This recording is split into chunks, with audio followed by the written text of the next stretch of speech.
shebang. And we are in, again, to picks and bans. Finally, we can get this game started, hopefully, if no more technical difficulties arise. We do see the same picks and bans going through as before. That's going to be Cassid and Fizzly. Sin Rengar was banned away as well. We did see the Jarvan, the 4th ban, and Zed, I think was the last one. Yes, Zed. Well, okay. Not quite the same. It doesn't matter. It doesn't really matter. Here's the Ahri first pick as we have seen it before. We have already discussed these team compositions. Going to be a Jinx picked up and a Syndra for the middle lane. All as already gone through. So please bear with us here. We are going to have to sit through another 3 minutes of delayed period. We don't want it either, but that's how things roll. Hopefully this time we can actually get into the game and get some spectating going and finish this round of the EGL Summoners Shield number 13. So there we go. We do see the Fiora pick. We do see the Jax pick. So everything is going as previously planned. Picks and bans are through. We should be getting into the game in as little as 4 minutes, hopefully. And, yes. So top lane matchup, we talked about that. Jungle matchup, we talked about that as well. We had to talk about the bottom lane, we had to talk about level 1. The only thing we did not really touch on yet is the middle lane between Ahri and Syndra. We did have a brief talk about the burst potential out of Ahri if she does land the charm, which does, as per her newest changes, amplify her magic damage. Her overall damage without the charm has been toned down to compensate.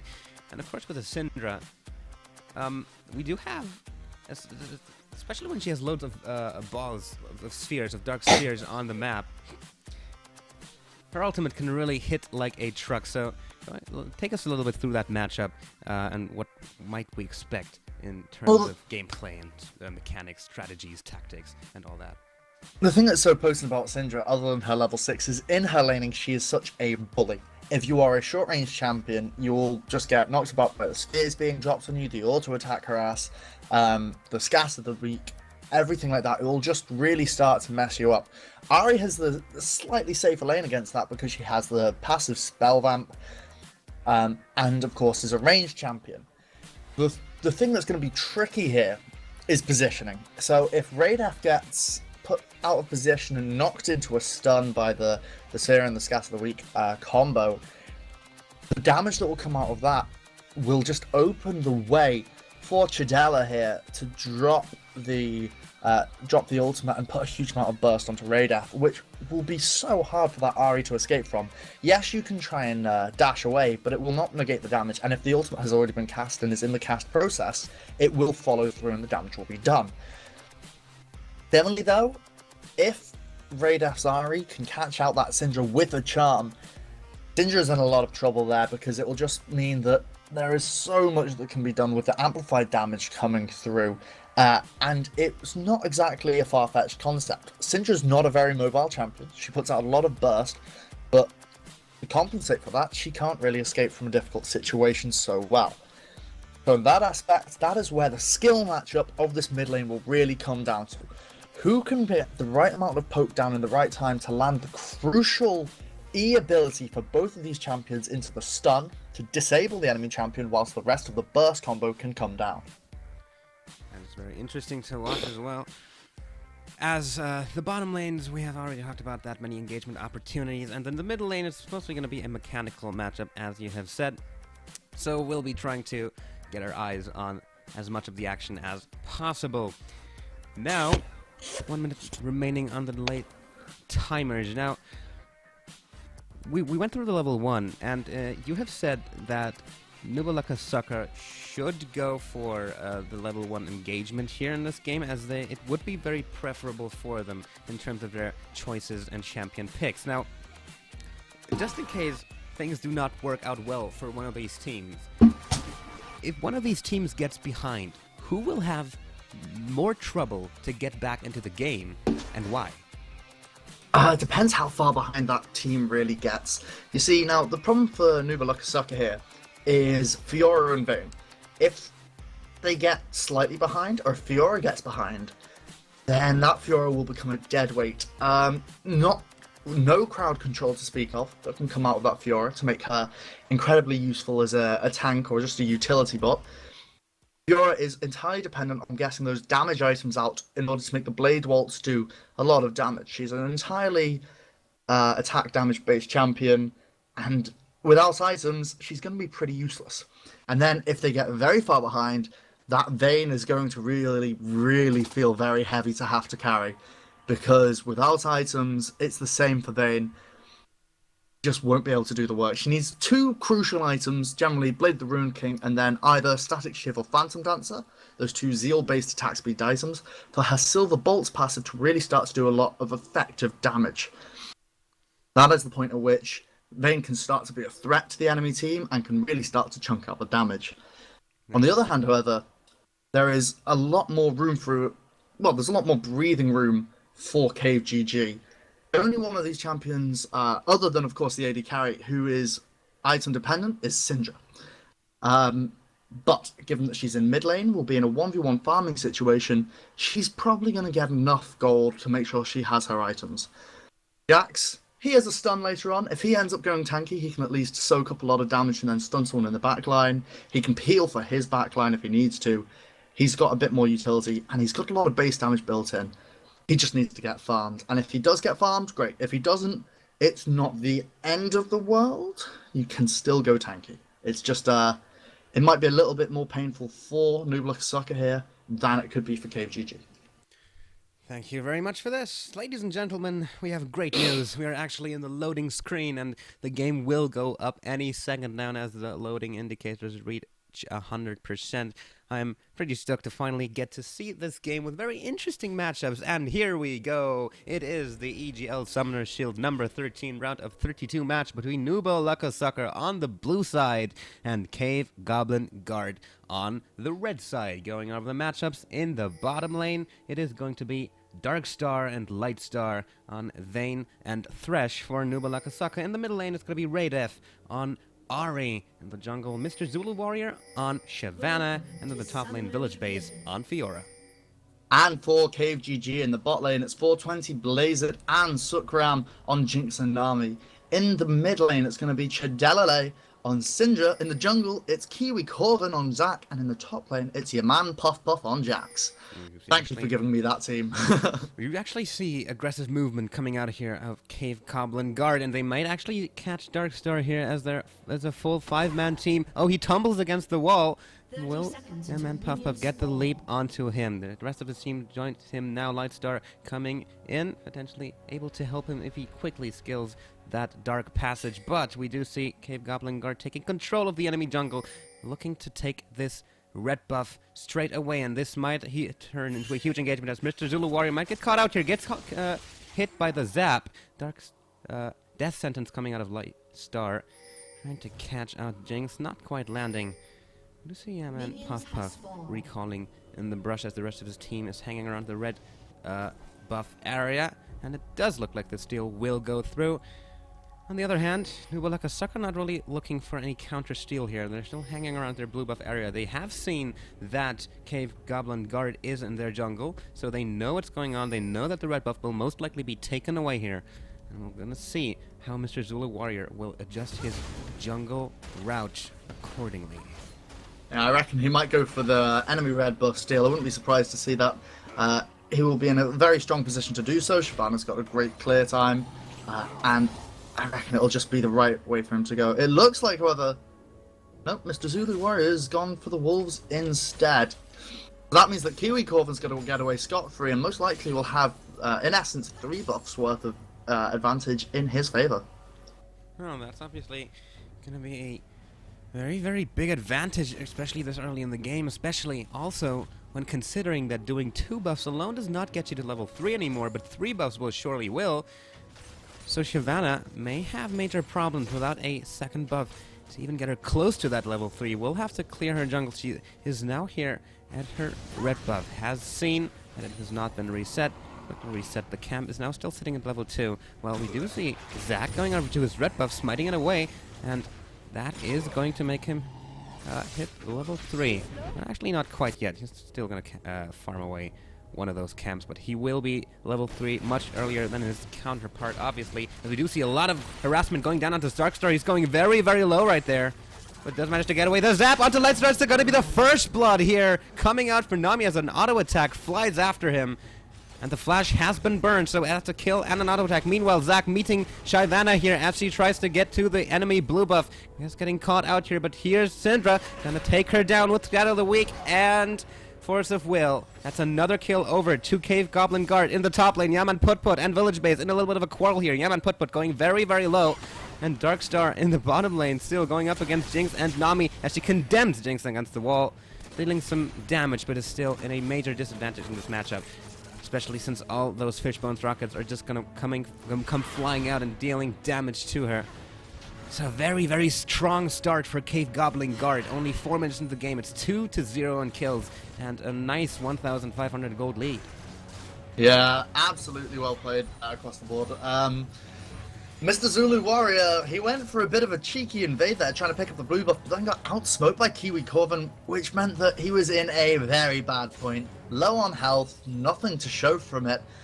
He didn't get the main chunk of gold, and importantly, the extra buff, which gave a blue buff over to Kiwi Corvin.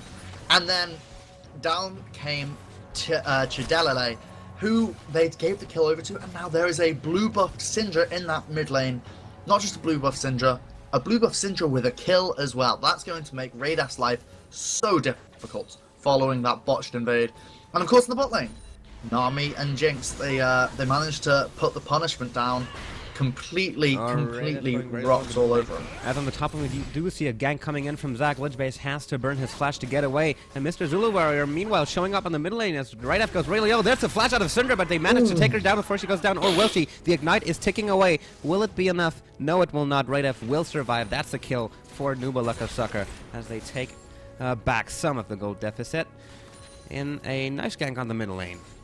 Yeah, really well played there by Radaf. Completely flashed out of the main damage coming out from Syndra's Force of Will that was going to drop onto her following the sphere.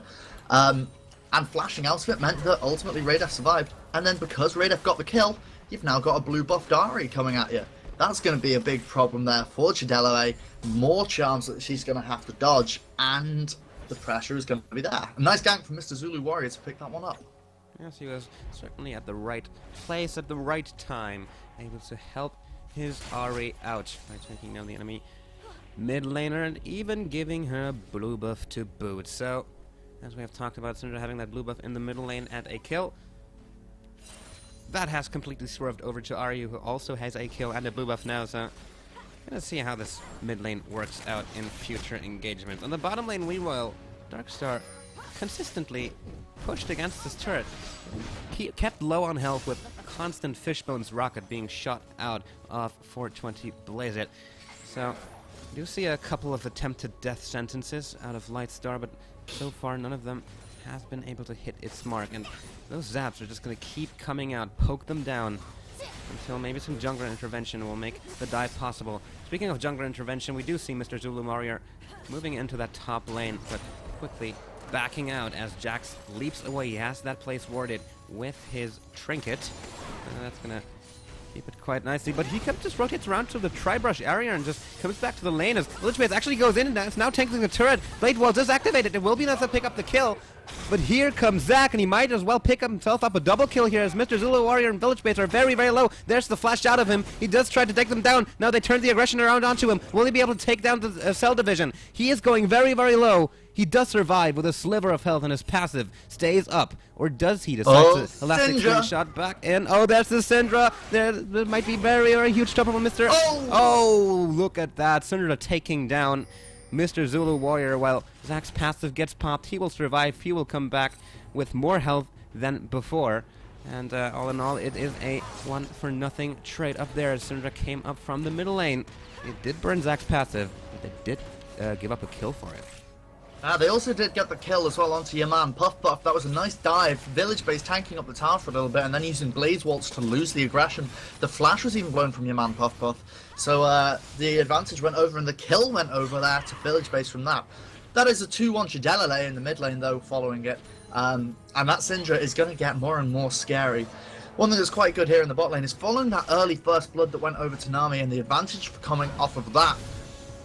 There is huge pressure here. There is a 23 CS lead for 420 Blazer over Dark Star's Vayne, and the pain is not going to stop. Mr. Zulu Warrior is here at the top. Coming another top lane. Mr. Zulu Warrior again showing up. The counter is activated, and he smartly moves out of range before the stun can proc. That was just a little bit of damage and pressure onto the top lane, forcing him a little bit back, and he does show that he is there should his Fiora need his help. So that's gonna have to watch out. He did cut quite low from that gank, and he did already die once to a gank due to a nice follow-up out of Village Base. We're going to see if they can repeat that as the Flame Chompers actually come down off the Lightstar, but come down against the wall immediately coming out from Darkstar, but the zap onto Lewis Ledoux, Super Mega Death Rocket, barely missing. Lightstar does survive, but now they're onto Darkstar. Will they be able to pick something up here? No, they will not. They do back away. That's an ultimate burned, and no kills to show for it. They did get the flash, though, out of Lightstar. That very immobile Thresh could be in a bit of a sticky situation without that. Mr. Zulu Warrior again showing up on the top lane, using the Dragon's Descent to keep that Jax in check, but taking a lot of damage in return for it. And Village Base is nowhere near this. They cannot capitalize on it. This is one thing that's going to be really bad for them in the top lane. They don't have any crowd control on their jungler or their top laner. So if they don't get those kills, they don't get those items from that camp, they're going to be they're going to have a difficult time later on in the game just to make sure that everything's running as smoothly as possible for them. Mostly because they just don't have the crowd control to mean that everything works in their favor. They have to have the damage or the tankiness if you're counting on that Shyvana. And so that's why we've got such amazing amounts of jungle pressure coming out of Mr. Zulu Warrior here onto your man Puff Puff in the top lane. Very difficult if they don't actually keep that going. Meanwhile, though, everything seems to be even elsewhere. 10 CS advantage in the mid lane. 5 CS advantage, over to Chidelele with those 2 kills as well. But the main thing I want to pick up on is the difference in this bot lane. 30 CS advantage as well as an assist and a kill. Yeah, that's very true. Oh, the Super Mega Death Rocket onto Darkstar barely manages to not take him down, but the zap will follow up. He smartly manages to dodge and there's the flash and Fishbone's Rocket out of Jinx. He does not manage to pick up the kill. Death Sentence out of Thresh does not manage to hook Jinx. So that's a flash burn, an ultimate burned, and no kill to show for it. They're just... It's so close. So close. So close. Every single time it's just inches away from death. But even if you're not picking up the kills, the advantage is still there. Nearly a 40 CS lead now in favor of 420 Blazer, and now a tower as well. That's going to be the first turret of the game in favor of CavegoblinGuards as a zap lands onto Mr. Zulu Warrior, and they're going to quickly follow up on that. When around, seem to have lost interest. Going to just sit in this brush and recall with the huge CS advantage that they have over their enemy laner. Of course, that he is now alone in lane can catch up a little bit in farm. It is much needed as he is sitting at half the farm of his enemy. And on the middle lane, Kiwi Corvin sitting in the brush, potentially looking for something here, but he is sitting on a ward, so Raiders knows what's going on. But here comes the Elastic Slingshot. Oh, Scatter the Weak, nicely placed. The stun comes out, the charm into Zack's direction.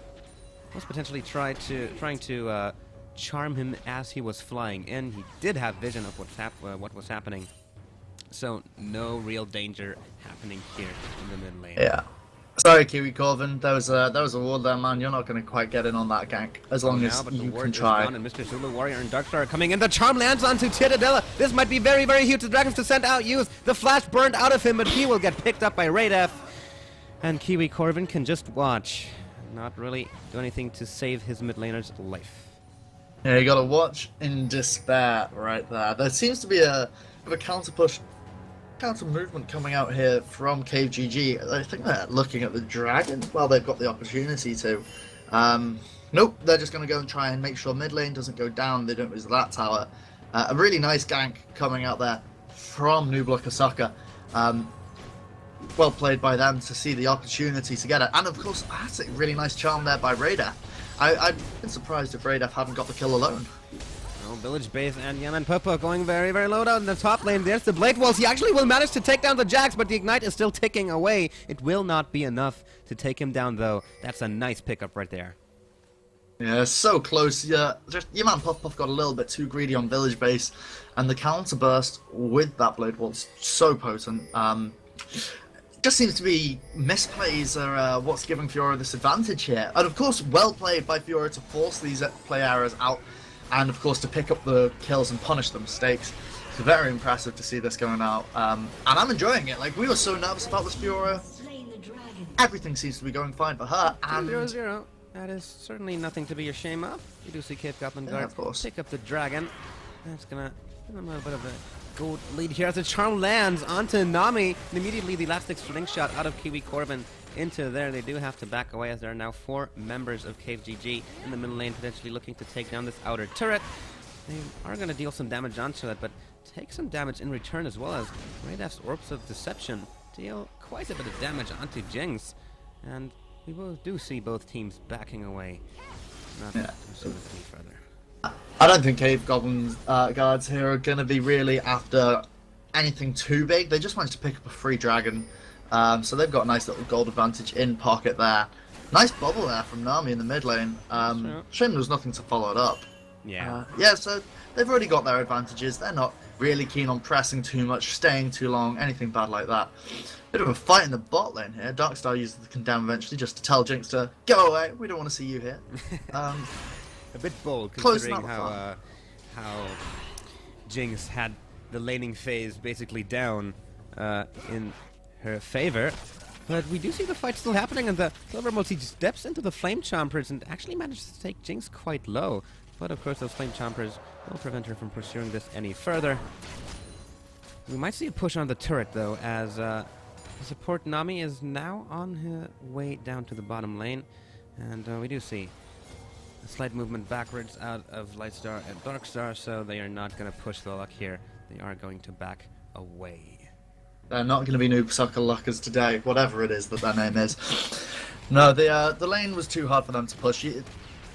Jinx with that fish bones, just such amazing wave clear against a hard push tower, and then the fact that Darkstar was so low on health, got a little bit of extra lifesteal with that Vamp Scepter, and a little bit of lifesteal as well coming out of her masteries. Overall, she has got 16% lifesteal at the moment, so 6% lifesteal in her masteries. But she didn't want to stay too long in case of the Super Mega Death Rocket, just putting her in a position where a follow-up from Kiwi Corvin's Zac could just finish her off. Wasn't going to risk that happening, and so backed away, making sure everything stayed safe. And they did. Nobody went down. They didn't get the turret though, but they went away, got away with their lives. So, 16 minutes into the game, it is 4-3 in kills in favor of NooblaLuckerSucker, but in terms of gold, they are behind approximately 3,500, as we have seen CavegoblinGuard pick up a turret where NooblaLuckerSucker could not, and they are preparing a push in this middle lane, potentially waiting for the next wave. 4 members of their team dancing around, waiting for the next wave to push in, so they could potentially start a siege on this middle turret. They are clearing out the minion wave rather quickly. They are looking for some global gold here, and the turret is already quite low. They will be able to take it down. That's another turret in favor of CavegoblinGuard going down approximately 16 minutes into the game. We'll see if an engagement will follow this. There have been attempts. Death Sentence have been thrown out. Charms have been thrown out. Super Mega Death Rocket, and there's the jump from Yaman Puff Puff, but the Dark Passage was immediately there to help him get out. There's the charm onto Syndra, though. Immediately the tidal wave out of Nami to break this engagement off, to disengage, and we do see Syndra survive this heavy burst out of Ahri after getting hit by the charm. So they pick up a turret, they get away with all of their lives, had to burn a couple of ultimates, but so did NooblaLuckerSucker, and they got nothing for it. Yeah, well played there by CaveGG to continue pressuring. They're just going for these outer towers now, rotating nicely around the map. They got the dragon we saw, they've got the bottom tower because of the early advantage there generated in the lane from an early level 2. Now they're going to be looking at this mid inner tower and the bot inner tower, while top lane will just kind of do its thing. They probably won't rotate too heavily out of their way to go for that top outer tower, but it is definitely something that I think we'll see your man Puff Puff going for whenever Dragon's up, so they'll force one or the other, a global gold thing, or if they're lucky, they'll get both of the global objectives. It's just going to be a case of rotating on through here and getting as much global gold as possible. So we do have the... Looking down the CS. Yes, please continue. Sorry, looking down the CS, one thing that's quite interesting to see is... Oh, bit of a juke up. A little bit of quarrel in the top lane, but nothing really dangerous happening. Yeah, man, Puff getting taken quite low, but he will just back away, pop a pot, and go to farm those golems. Bit of lifesteal with the Blade of the Realm King. Yeah, I just want to say, it's very impressive here that 420 Blazer has got a 50 CS lead there over Darkstar. I mean, 420 Blazers had so much roaming time to pressure the mid tower and the dragon. And Darkstar spent a huge amount of his spare time right now down in this bot lane farming. And even with it, 420 Blazers been just at that tower at the right time when there's been a huge wave and has kept his CS lead to the point where he's extended it. However, Darkstar and Lightstar might actually get circled in here. Look at that! Darkstar explodes as Unleash. The power comes out of Syndra, taking her down. Look at all those dark spheres. It's going to be a double kill for Syndra as they take down Lightstar as well. Nice gank coming down, bringing some action into this game. Fight doesn't seem to be over yet, though. Zach may be in trouble here as the tidal wave comes out from Nami. They do manage to save his life by just showing their presence. And Zach does survive. Nice rotation there from CavegoblinGuards to get the 4-man pick down the bot lane, or the 3-man pick onto those 2 people. Double kill onto Jadalale. The amount of burst that went down onto Darkstar was absolutely unbearable. A nice series of crowd control effects coming up from the dual lane of Sukram and 420. Just allowed them to pick up 2 very easy kills, more CS and a bigger CS lead there for 420 Blazer, and of course that dragon, which is just so much more global gold. And it's showing they are now 6,000 gold in the lead over their opponents of NooblaLuckerSucker. The pressure's just going to keep going here. Sadly, the Vayne is a bit behind, can't quite manage to get to the point of being effective just yet, and while that lull is still there before she has those big items, Jadalale Syndra is going to keep wreaking havoc. Athene's and Holy Grail has now been finished. Blasting Wand on the way into another item there, possibly a Death Cap, just for more ability power before she looks at any of the spell penetration. Oh, look at that Darkstar going very, very low as they step into a Flame Chomper. The Super Death Rocket will take him down, but the Death Sentence from Lightstar does pull him in, but it's of no avail as Nami and Syndra rotate down from the middle lane and take him down as well. That's another 2 deaths down on the bottom lane. They are going to pick up the bottom inner turret here, and they may be looking to continue this push as it was a 2-for-0 exchange in there. We do see NooblaLuckerSucker lacking some pressure down there, but down on the top lane, Village Base actually going quite low, activating the Blade Swolls just as KiwiCorvin uses the Elastic Slingshot in. He does go down to him, but manages to pick up a Jax before doing so. And now that basically all pressure has been lost from NooblaLuckerSucker, they've lost 3 people all across the map. They're now going to go onto this bottom inhibitor turret, already getting hit by a Zap, taking down to half health. But it does seem like they will be persuaded to move away and not pursue this bottom inhibitor turret any further. As we do see Mr. Zulu Warrior actually taking down the first turret of the game for NooblaLuckerSucker in the middle lane. And yeah, like good identification of potential objectives there by Mr. Zulu Warrior. They did lose the bottom inner tower for it, but there was nothing they could really do about that, given how there was fantastic play again from 420 Blazer, who's just doing so well. He managed to, in essence, 1v2 Darkstar and Lightstar there.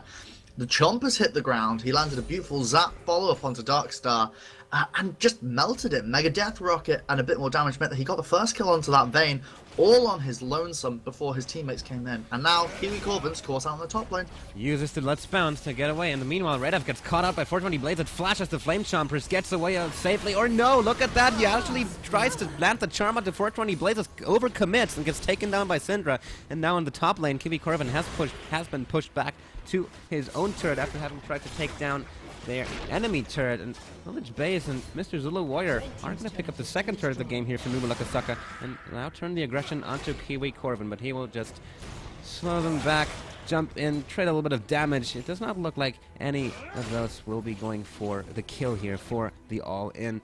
We did see, of course, Let's Bounce being burned over at the enemy turret to get away, but 420 Blaze it.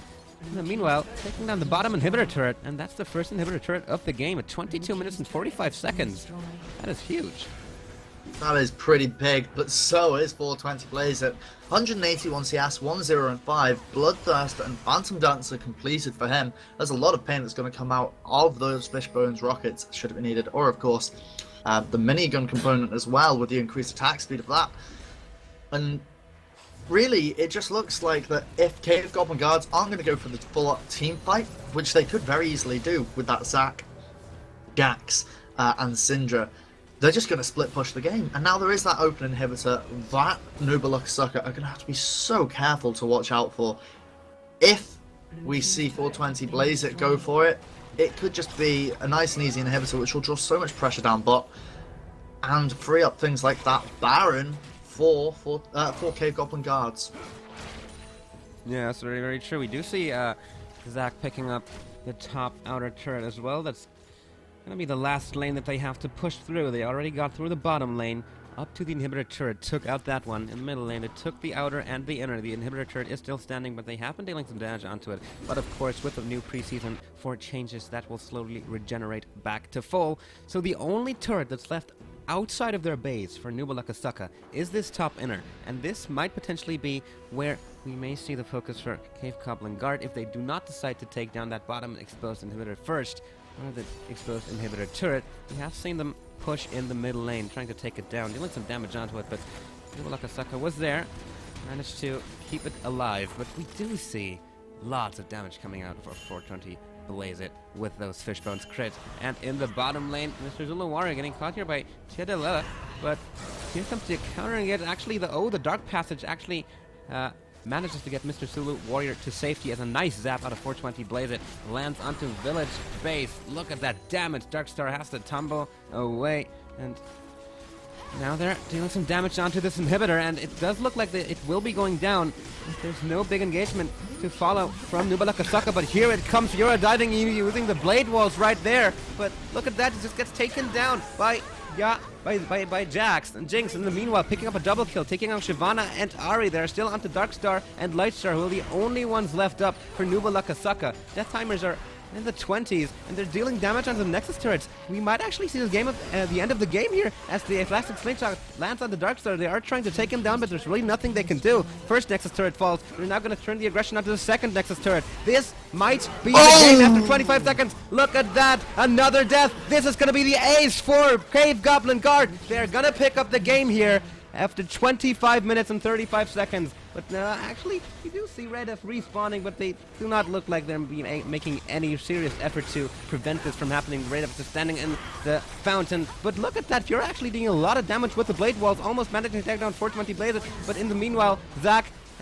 Sukaram, and Ciudadela attacking that Nexus, managing to take it down after 25 minutes and 58 seconds. Kill lead of 15-5. Gold lead of 16,000, turret lead of 8-2. CavegoblinGuard takes the match off of NooblaLuckerSucker and advances to the round of 16. Congratulations, good game, well played. Yeah, absolutely fantastic. And 420 Blaze it showing such good AD carry mechanics down there, especially with Jinx, those chompers, the Zaps, as we saw, coming out thick and fast. With the extra AD of that Bloodthirst, it just meant that she was ripping people to pieces. Well played there by CavegoblinGuards, and they get a very well-deserved win. They do get the very well-deserved win. We have seen them quite dominant throughout the whole game, so they deserve to go on to the round of 16. And as for us, the next game will be coming up very, very soon. My name is Apache. This has been with me casting Havgaz, and we will be right back with more League of Legends action as we take a look at another game and the EGL Summoner's Shield number 13, round of 32. Hang on tight, we'll be right back.